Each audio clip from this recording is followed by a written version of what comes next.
Today we're going to interview John Cornell, and he's going to give us some of his recollections of his life in San Juan. So John, why don't we start with you telling us a little bit about yourself? Well, I went to grammar school here in San Juan. The family settled in San Juan because the family is part of the Breen family, so they came way early in San Juan. And always thought San Juan was a pretty neat place. Lived in Hollister till the third grade, and then went to grammar school here in San Juan. Played a little league here in San Juan. Sold newspapers, make a little money. And my grandparents always lived here, as long as I can remember. And when they had both passed away, my mother moved into the house on the end of Franklin Street. And so when I got out of high school and came back to San Juan and went to Gavilan, I lived in what my mother calls the cottage at the end of Franklin Street. And when I had an opportunity to sell a house and look for another house, I looked in San Juan and decided I was going to come back here because I liked it. And a little bit of family history, but a lot of memories too. So that's a quick history of why I'm still here. So let's start with the Topo Ranch, a little bit about that background and how it evolved into the cottage. Right, so I'm not going to get into the history, but the family came in the Donner Party and all that kind of history that goes along with that. But back in 1860s, Patrick Breen and his two oldest sons, Edward and John, bought the Topo Ranch, which prior to that was a land grant to Sanchez was his last name, so it's kind of like a Spanish land grant. And they bought it along with a friend named James Dunn. And it was 48,000 acres, originally 48,000 acres. And it was named the Topo Ranch for all the gophers and ground squirrels and burrowing rodents were there. So that was about 1865 that my grandfather's two oldest sons purchased that.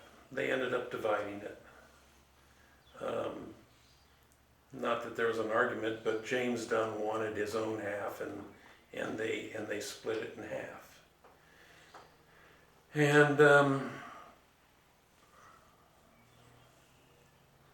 so that would be Patrick Breen would be my great grandfather. And Edward Breen would be my great-grandfather. Eventually, Edward passed away. He split the ranch in half, and John took half, the oldest son. And eventually my grandfather, Edwin, ran the ranch with his brother Harry. And that's how it started out. Eventually then Edwin, my grandfather, he ran it until 1947. And the bank took it because of droughts, poor cattle prices, depression, and debts to buy out his brother and part of the ranch. So in 1947, that's going to take us to the San Juan cottage. Okay. Now, my grandfather's mother, Mary Jane Breen, always wanted to live in San Juan. So in her older years, she got to actually insisting that her sons build her a house in San Juan because she liked it. So they bought a piece of property at the end of Franklin Street that my understanding was it used to be a creamery. And Harry Breen, which is the youngest one of the three sons, my grandfather or William Breen is a great uncle. My grandfather, Edwin, and Harry is the youngest. Harry and his father-in-law built that house for the three brothers, their mother. And she lived there along with her nurse. They kind of designed it for that. And in 1927, I'm pretty sure that's the date. And so she moved in there. She didn't live there she passed away not very long after that. And they rented it out to, I can't remember the people that they rented it, but they rented it out for a few years. And one of the people that rented it requested that they put a dining room. So my great uncle added the dining room onto it that looks towards the mission with the big, that ended up being my mother's gift shop, which I think she opened in 1960 or something. So that's how that, and grandfather and grandmother lived there from 47 till my grandfather passed away, I think in 1960, and my grandmother in 1970, and my mother moved in along with my little sister. And I eventually moved back when I went to get junior college here. What else do we need to know about the house? So my mother started a little gift shop, and for some reason, I don't know exactly how this happened, Almaden Winery got interested in the property. They tried to negotiate, they wanted a tasting room. They tried to negotiate with the mission because actually part of that gazebo is on mission property, but they've never worried about it or anything like that. So Almaden was interested enough that they built the tasting room. By that time, the property was in Harry Breen's, my great uncle's name. His wife played some monkey business with the will, and it got contested and stuff like that. And the judgment was that it went to my mother, my aunt, and my uncle. So those were the three owners of the cottage. When Almaden wanted it, my mother leased it from her sister and her cousin, and then in turn leased it to Almaden Winery, and they built the gazebo and all that fancy stuff. That's the part I remember because it was a pretty neat project. I think they started building in, I can't remember the date, but so the cottage turned into a tasting room that was added on, and my mother and my little sister and I, for a few years, still lived there, and eventually my mother sold the property to Bill Fly.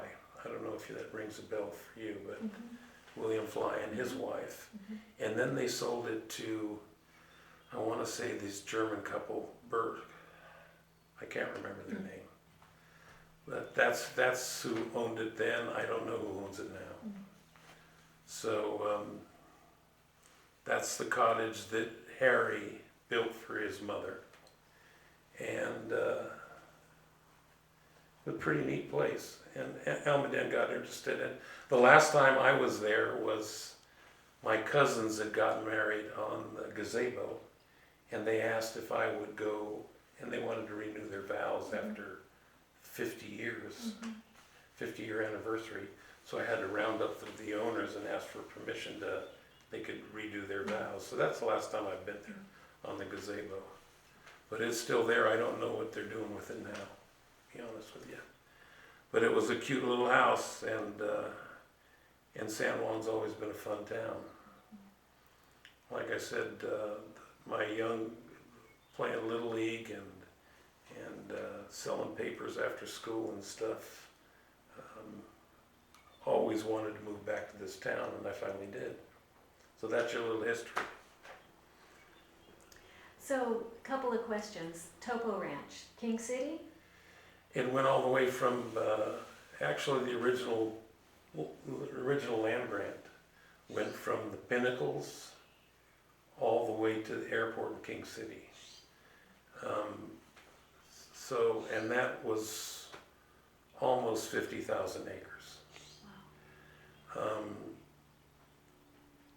When my great-grandfather bought it along with his brother and his father, they only bought half, which was 24. So the topo that I'm familiar with, that as a little kid, it was gone I went there. They didn't own it when I got to hunt on it, but the people that had bought the property let my brother and I hunt on it. And before they tore the old ranch house down, there were two. The old ranch house and my grandfather's house that he built. Before they bulldozed those down, they would notify my mother, and we would go, like we'd take the shutters and bring them home, and we'd take, there was a little bird cage that had a light in it and stuff. So the little knickknacks that my mother, because my mother and my aunt were born on the topo. So she was pretty fond of the deal, and so they said, we're gonna bulldoze it down, come and get what you want. So that was the last time I was there. And what year was that? Oh, that would be 72, 1972. Yeah. And then the cottage, the San Juan cottage, can you elaborate a little bit more on when Almaden was there? Did, just kind of about some of the characters that you ran into? Or yeah, no, I like can't that? because I did steal wine from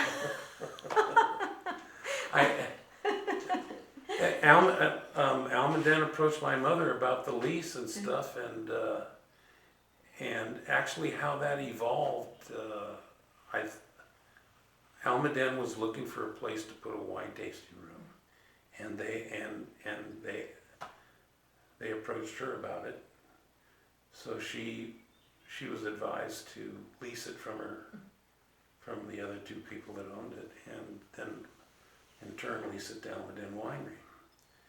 And it was kind of neat, what's Pat Garrett's uncle's name? I can't remember, but he did all the concrete work. Bud Garrett. Oh. Bud Garrett did all the fancy concrete, exposed concrete work in there. And I really enjoyed, I was probably in their way a lot, but I really enjoyed watching it go together. How they added on they never really tied anything into the cottage. They just added this tasting room out towards the mission side of it.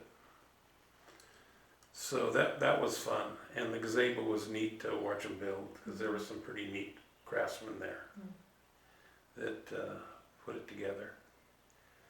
And my mother stayed there till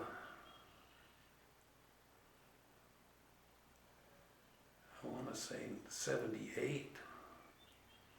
I might be getting my dates mixed up. But,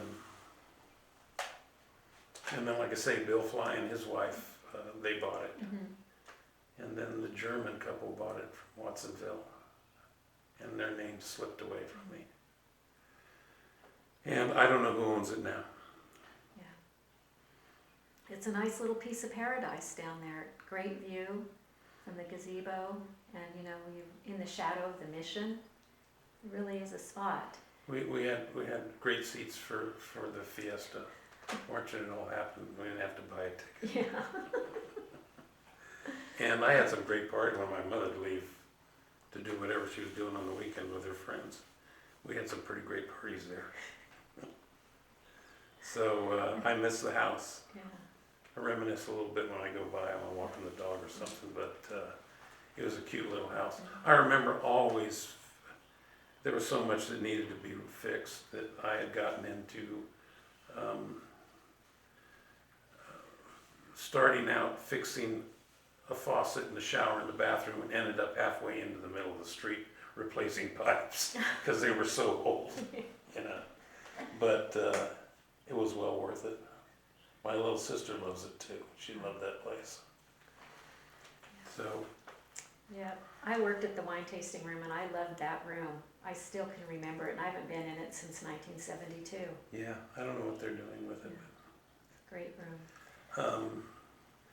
And it was cute. My mother was making a living. I like to say the folks split up, so she was making a living off of that little gift shop that she had in the dining room of the house.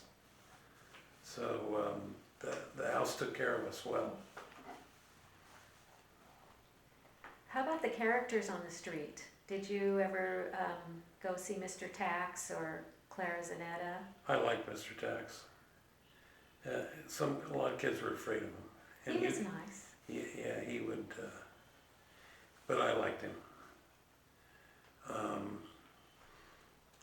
He let me shoot his .22. He taught me how to shoot a .22. He was a marksman. I think he served very, very young when he was still in France. And anyway, he had this .22 that was a peep sight, and he taught me how to shoot, how to be safe with a gun and all that stuff. But you didn't cross him because he'd chew you out in a heartbeat. I think that's why a lot of people were afraid of him. And he had a covey of quail, and he'd always feed the quail off the edge of his house there. And so stray cats that wandered around didn't last very long. Yeah. Because they'd go after his quail and he didn't like that. But he was a good neighbor. Do you remember Jean, No, the man that stayed there with him? no. No. How about Clara Zanetta? Did you ever go visit her? No. No. How about the Lavaninos next door? Yeah, they were buddies. Yeah, Mary and Teresa were great buddies, still are. And Lavaninos were great people.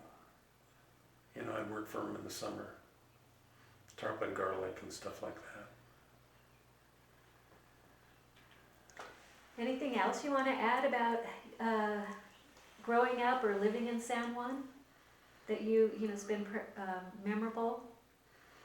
For either San Juan fit me or I fit San Juan because it was. I've watched it change since I've moved back. You know, when I was a kid, like I said, sell freelance papers. It had a hardware store, had a grocery store, had the bakery. Had Crevia's clothes shop, and you get your shoes fixed. All that's gone now, it's all shops. So it's not the same. I can't go to a hardware store in San Juan anymore. And so it's really not the same as I remember when I was a kid. And I miss that part of it because it had what you needed. You didn't have to get in the car and go anywhere. You walked down and got it. So I miss that part of San Juan. And it's growing. So you know you hope things you would like things to stay the way they are, but they don't. Yeah. So I don't like San Juan as much as I did when I was young. And because everybody knew everybody. I mean, you were there in the middle of everything. So it was fun. It's not that anymore. Yeah. But still a great place. I agree with you wholeheartedly in everything you just said. I miss the old San Juan. I miss the hardware store. I miss all of those. I miss Johnny's. Everything. The bakery. Yeah. Yeah, but things do change, and I still love it as well. Yeah. It was just that maybe those are childhood memories, and they're sweet memories. So. No, and Altar Boy at the Mission, that was great. Actually, the Mission is once you know your way around, it's quite a playground too, because we'd sneak in the attic, we'd search around, all that kind of, all that mischievous stuff. So the Mission was pretty neat. I think I know how they built the roof because I was in it. It's all, dirt up there. I was in there once too, along the arcade. Oh, it's filthy, but Yeah. we'd go up there because there was a big owl that used to live in there. And you'd scare the owl, and then all us little kids would scream. And then woof, woof, this big owl would go flying down the middle of the attic and fly out the end. Oh my gosh. That was great. And the guys that screamed, they were all sissies. Why did you have to scream? But we had a lot of fun there. So Altar Boy was an all serious prayer, that's for sure. Yeah, I've heard some stories about the basketball games there, playing basketball. I don't- Altar Boys, Mark Lavanino would tell stories. Yeah, I don't remember playing too much basketball. Yeah. But, so that was fun to enjoy the mission and the history, and family being part of the history was kind of cool. Mm-hmm. You know, you didn't boast about it or brag about it, but it was fun to know where you came from, and it being so immediate in your past and so immediate in your location. So that was neat. That was neat.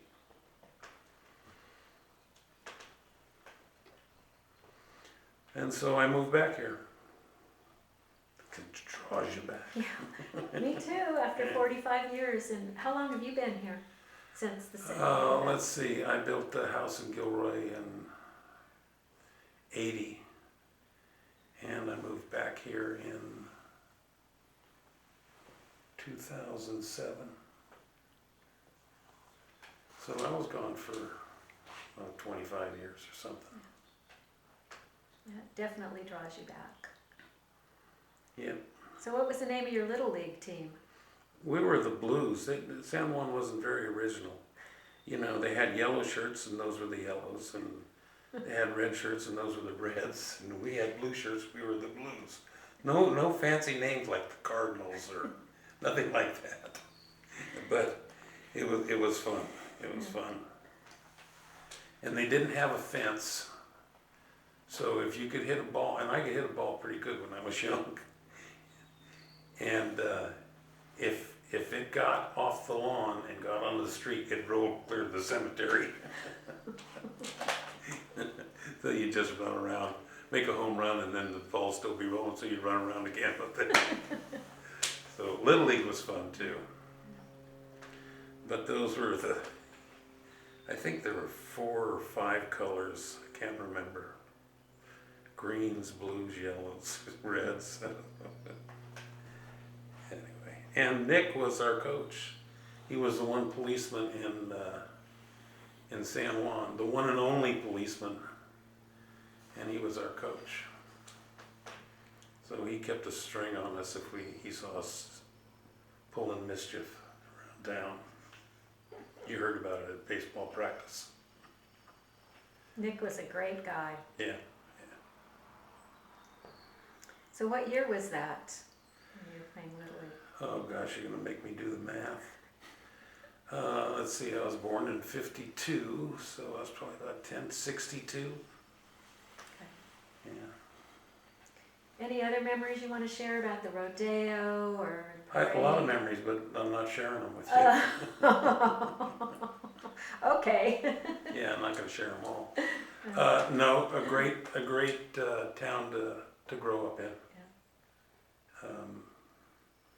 Your standard mischief, but a great town, and it seemed like everybody was your parent. So if you were doing something wrong, your mother would hear about it from some other mother, especially Doris. Doris, she'd tell on me more than anybody. But so you felt like everybody was keeping an eye on you, and you couldn't get away with, you'd get caught. But it was fun. It was fun growing up here. You know, there wasn't trouble. You know, a little bit of trouble. They ended up quitting the fiesta. I think you remember. Were you here when the whole town blew up and Yeah, that was kind of a wreck, but that was sad to see it go. Because my grandfather actually started this. He's the founder of the Fiesta Rodeo to raise money to upgrade the mission. So there was a connection there too. It was kind of cool. And we had even before the gazebo, we had chairs out there on the side of the hill and watch it for free. So that was cool. I understood that they had polo matches down in the rodeo grounds, before the rodeo. I wonder if your grandfather was involved in that as well. That's never come up to me. Oh, I don't yeah. know. Yeah, I just flashed on that. So that's great he started that, because that was very long-running event and brought in a lot of money for the mission. Yeah. No, he was actually part of him and I think 7 or 8 other men started the California Rodeo. Oh, He's one of the founders of that interesting. too. So he was into that kind of stuff. Now you have a great legacy. That's Yeah, wonderful. I don't want to sound like I'm bragging, but I'm pretty proud of how they got here from Ireland and how they persevered to get out here and how they made something for themselves and us. You're not bragging. That's something to be very, very proud of. Very proud. And that your family's still here. There's a presence. Yeah. Yep. Really great. Is there anything else you would like, or should we? No, Okay. you've squeezed everything out of me, Stephanie. Okay. Well, thanks, John. Thank you very much. And Ken, thank you also. Yes, thank you, Ken. I want that thing burned. I want that film burned. Thanks, John. That was great. Okay. Yeah. It was? Yeah. I remember Johnny's when you'd go in there and you'd ask him for a certain size of jean and you'd go, yeah, I know where it is. And you'd walk through the first room and you'd say hi to Mrs. Corvia as she was cooking. And then you'd go in the back and you'd go to some big tall stack with a water stained ceiling. He'd go up a ladder and pull out a box. Yeah. And there's just like, boom, it was right there. Nothing collapsed, right? It looked like it was all going to collapse. Yeah, it did. It did. Yeah. Oh my gosh. And the bakery was fabulous. And then if there was nobody in the shop, he was out on the bench Yeah. watching it all go by. Yeah, exactly. Yep. And then, I was thinking on the bench, because Everett Shaw was on the bench, he was Mr. Nyland's, I think, right-hand man. And Spots, remember out at the racetrack? Yes, Yeah. yes. Yeah. Yeah, we had a lot of fun here. We used to ride our bikes to Hollister, a couple times to Watsonville on Chittenden Pass. Can't believe that one. Yeah. But go through the valley to ride our bikes. My grandparents were out in Flint Road, so we'd ride out there with the packages to, pick prunes out there, pears and walnuts.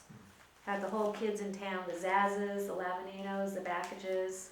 Yeah, I can't, splitting apricots or topping garlic for lavaninos. And, Yeah. There was always something to do, huh? and all the kids were out there doing the same thing. Yeah, we all worked. Yeah.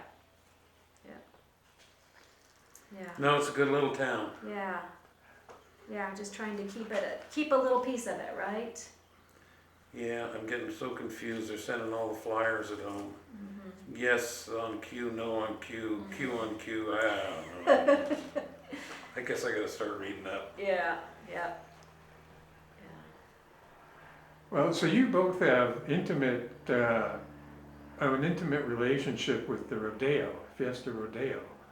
Can you talk about how that came together for the community? Well, I'm gonna tell a quick story about the child labor that her father pulled on all of us kids. He'd come by in his truck and he'd pick us up, and we'd look in the back of the truck and it'd be asphalt, and we'd be patching the street. So he didn't have to pay somebody to do it. He'd get all the little leaguers. Hey, we had to pick up afterwards, and Mary still talks. Your sister Mary still says, "No, that was so much fun when we had to collect all the garbage in the grandstands after the rodeo." She said, "I loved it because Leonard would give us hot dogs and Coke." But we had fun doing it. We ran Yeah. wild, you know, and it was dirty work, you know, it's all sticky and stuff, but did that, and that's where I learned to make change, because I had to work in the hot dog stand right at the base of the steps. When I Yeah. was in the 7th grade. That scared me to death. But yeah. No, he'd surprise us and load us up and put us to work. Filling a pothole. Yeah, he was good at putting us to work, that's for sure. But I'm thankful for that work ethic now. At the time, it's like, Yeah. why do we have to work so much? But, So I understand that people actually came from Hollister to help out with the Fiesta Rodeo. Is that any truth? Oh, I to that? imagine that. I I'm imagine sure people so, did, yeah. yeah. oh, well, I know one person that did. Do you remember Lloyd Perry, Louise Perry's son? He was the bread delivery man. I think he delivered rainbow bread. That does ring a He was bell. there. Lloyd Perry, his wife Dolores. I'm trying to remember. There were a lot of fathers that were putting it up. I remember helping Bill Avenino. Mm-hmm. He was Yeah. in charge. It took so many people to spread out the canvas Yeah. to block the thing. That, Yeah. He put up the canvas right there at between the state park and the mission, where there's a fence. I don't know if it's still there. Yeah, it is, huh? Anyway, they put up canvas there so that you wouldn't be able to, you know, so that see people it. couldn't get a free view. Get of a free view. Yeah. You had to buy a ticket. Yeah, there was, I'm sure there was Hollister people that were involved, and even Gilroy people as well, because I was thinking George Scoville was involved Yeah. with the track, and there probably, I think maybe Jim Dassel did some stuff. Yeah, there were. I can't remember what father got us to repaint some of the bleachers. That's the only thing I got razzled in. Was cans of yellow paint to repaint some of the bleachers. Yeah. And what was the actual end of the Fiesta Rodeo? I heard it was quite an event. It was tragic and dramatic. Yeah.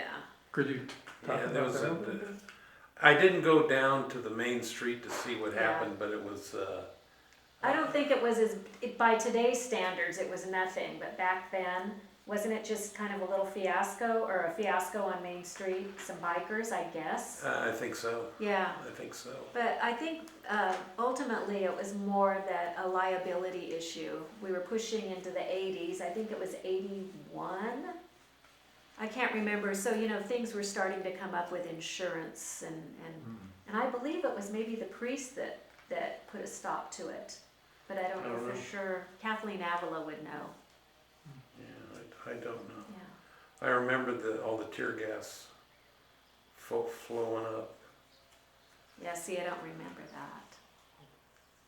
that.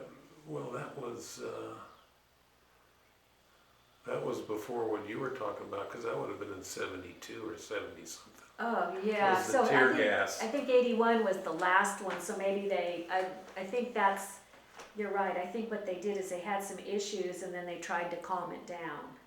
And extend it a little bit further, but I think ultimately insurance, but again, I don't know for sure. Yeah. It's too bad. I mean, that was a great event. I don't know how much money they were making though. There's a lot of work, a lot of volunteer hours for Yeah, sure. all the dads were barbecuing chickens. Yeah. It Oh, was quite a deal. and Cooks, Chavez, he was telling me that my dad would grab him and say, Cooks, you're in charge of the beer. You know, he had to make sure, you know, guard it or whatever. Yeah. Damn it. You know, so, I mean, everyone, yeah. Yeah. That was the good old days. Yeah, that's for sure.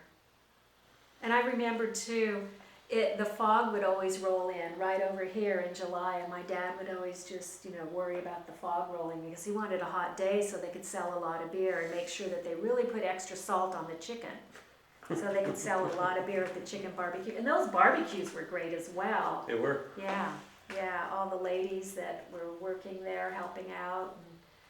And I got recruited to sort beans a couple of times. That was kind of interesting. In it's the gift shop now in the Mission, but there was a room in there. It was this rustic room, and there's a big table. We would just dump sacks of beans on the table and sort to, you know, get out the dirt clods and whatever else there would be. And yeah, It was something. It was definitely a community effort, for sure.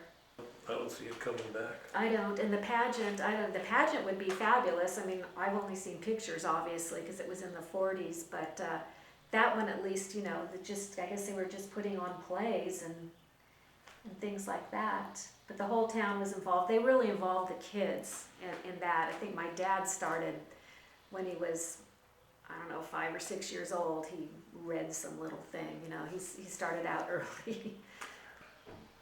All the floats you're talking about? No, the pageant was in the 40s. I think Father Caffrey maybe started it. I'm not sure, but they did plays. They just did a lot of plays. Yeah. Oh, I forgot about the floats. You know, there was an official float for the rodeo, and Frank Betancourt built it. He was a genius, wasn't he? He had those little Corvair engines, and that thing was. You didn't know it, but he was underneath driving it. It wasn't towed by a car or a pickup. Yeah, you could see him looking out through the flowers. Yeah. And his son Frankie, obviously, you know, Frankie was amazing. What an artist. Yeah, that was a big deal. Yeah. They teach you how to take the Kleenex, fold it up, tie it up, and then you had to pull it apart to make a flower. Yeah, to decorate the float. Yeah. For the kids. Yeah. That was what's neat there, that we were all involved. It wasn't just an adult thing. They did put us to work for sure. Yeah. Well, yeah, and it was, that's why I don't think anything's coming back. It was pretty tight. Yeah, it was. Pretty tight for all of that. It was Yeah. like all for one. Yeah. And you know, part of it too is we had the cement plant then, so we had, you know, people that had good jobs and were able to participate. You know, when the cement plant went away, a lot of these people had to, some of them left and went to different states. They were transferred, or they took other jobs that weren't as secure as what they had. And I think, you know, at the plant, they were a good group and they all volunteered. Right. Really, I would believe they all did. Yeah. One way or another, you know. And there's a lot of talent out at the plant. There was, Val Eglin's dad worked out there, and he did, I know he made the fireplace screen in my parents' house, and, you know, other people did iron work. So, you know, just because they worked at the cement plant, they had other talents that they did. So, yeah, anyway. Good old times, huh? Okay.